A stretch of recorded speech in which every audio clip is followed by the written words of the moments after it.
Professor, you're one of the most influential economists in America. I wanted to ask you, what led an economist like yourself into researching the effects that it has on classical music? Well, of course, I've had this interest in music since almost day one. My wife and I made a 3-day visit to Salzburg, and we visited the Mozart Museum at his birthplace, and we saw some glass cabinets with Mozart manuscripts in them. There were numerical calculations in the margins, and I asked the attendant, "What are those?" And she said, "That's Mozart calculating his debts." And I was just absolutely stunned, and I think that's what put me on the track to write this book, because I talked to the director of the Mozarteum in Salzburg a few years ago and asked him the same question. He claimed it was Mozart's calculation of gambling ads. And I don't know where the truth lies, actually. The calculations look more like economic calculations than gambling calculations. Anyway, that was an impetus to the book. Was there a particular composer who, in your mind, was a very successful businessman in the freelance market context? Well, I would cite two. Handel was very successful economically, and he did a lot of what he did was freelance. To be sure, he had subsidies from members of the nobility. What inspired me to do this book was the story of Mozart. There were those who claimed that Mozart was the first true freelance, and indeed he was largely a freelance composer during his composing career. And the fact is, he died in extreme poverty. For a guy like Mozart, a genius like Mozart, to make a decent living, that really triggered me to do this study. And I found out that the story wasn't true, that Mozart died in poverty because he was a bloody spendthrift. And he had bad luck too, with his a war intervened and interfered with the demand for his freelance performances. Why did classical music flourish, particularly in Austria and Germany at its onset? And by this I mean that big wig wave. What really accounted for that specific growth in Germany over other European countries at the time? Germany at first was an ideal location because politically it was divided into more than 100 little principalities, and during the 18th century there was essentially an arms race among the dukes who ran these principalities. Everybody had to have a house orchestra, and everybody competed for musicians, and this of course created tremendous employment opportunities. This especially in Germany, to a lesser degree in Austria.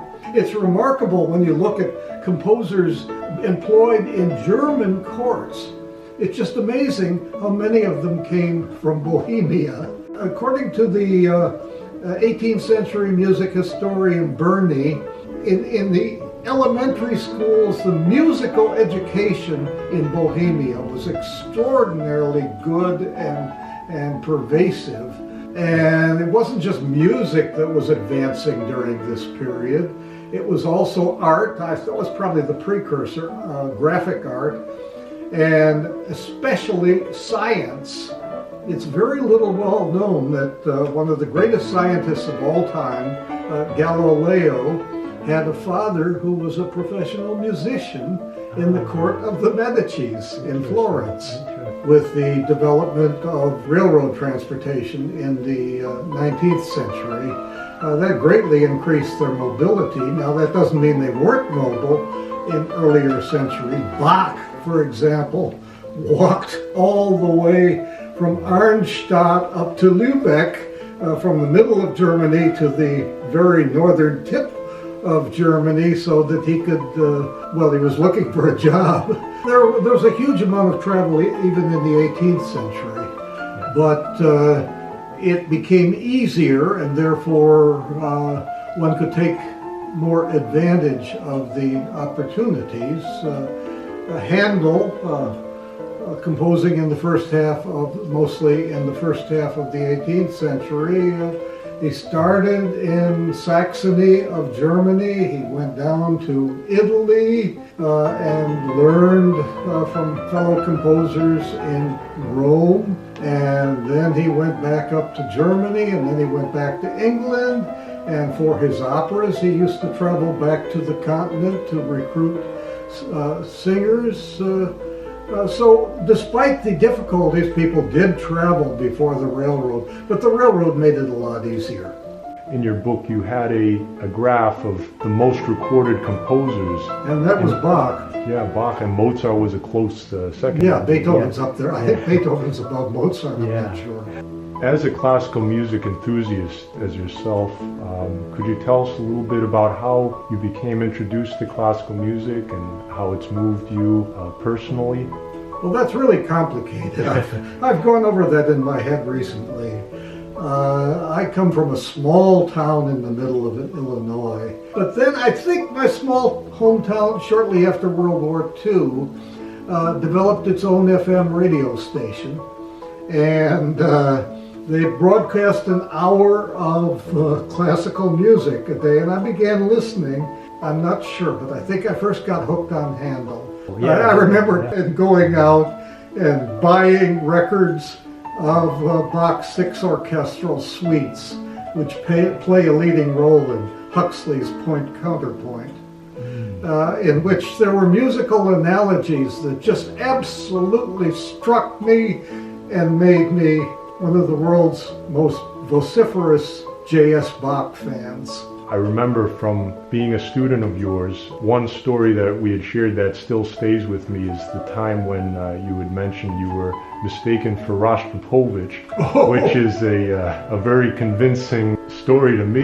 Because that was back in the middle 1970s, and we looked a whole lot more alike then than later on. But I attended the first public appearance I think it was the National Press Club of Rostropovich, and we were standing outside before the formal proceedings, and somebody kept looking at me, and I said, "Do we know one another?" And he said, "I don't think so, but you look so much like my friend Rostropovich." Thank you again, Professor Scherer, for taking the time to have this interview. Your research about economics and how it has affected classical music composition, especially in the 18th through 19th century. Well, you're very welcome.